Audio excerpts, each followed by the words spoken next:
Hello મિત્રો, ભરેલા રીંગણાનું શાક ઘરે બનાવ્યું છે. બધા બનાવતા જ હોય છે. ચાલો આપણે આજે સરસ ભરેલા રીંગણાનું શાકની રેસીપી જોઈએ. તો ચાલો રેસીપી શરૂ કરીએ. સૌ પ્રથમ માંડવીનો ભૂકો કરી લેવાનો છે, માંડવીના દાણાનો.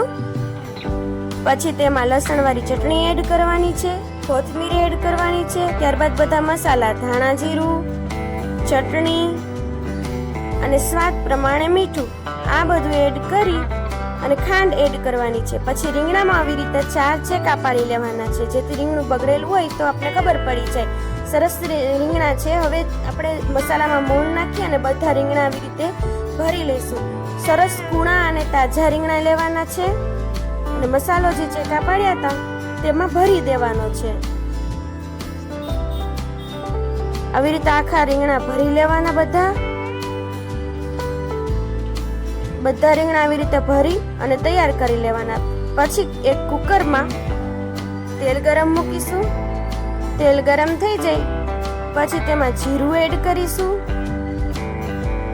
હિંગ એડ કરીશું અને પછી બધા રીંગણા આમાં નાખી દઈશું. ત્યારબાદ તેમાં મસાલાઓ એડ કરીશું. હળદર એડ કરીશું, ત્યારબાદ નાખીશું ધાણા જીરું, ત્યારબાદ ચટણી અને થોડું સ્વાદ પ્રમાણે મીઠું. આ બધું એડ કર્યા પછી થોડો ગરમ મસાલો એડ કરવાનો છે અને ત્યાર પછી જે મસાલો 1 ચમચી વધ્યો તો એ પણ આમાં નાખી જ દેવાનો છે અને થોડી ખાંડ નાખવાની, જેથી કડછું ન લાગે શાક. હવે આ બધું તૈયાર થઈ ગયા પછી તેને બરાબર હલાવી અને પછી આપણે તેમાં પાણી એડ કરવાનું છે. 1/2 ગ્લાસ જેટલું પાણી એડ કરી દીધું છે મેં. હવે આપણે કુકરમાં 3 વિસલ વગાડી લઈશું. 3 વિસલમાં રીંગણા થઈ જ જાય છે. પછી તેને બાઉલમાં કાઢી લઈશું.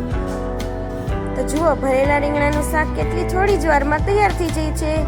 આ જેને ભાવતું હોય તે ઘરે ટ્રાય કરી અને કમેન્ટમાં કહેજો કેવું બને છે. જો આ વિડીયો ગમ્યો હોય તો વિડીયોને લાઈક કરો, કમેન્ટ કરો અને વધુમાં વધુ શેર કરો.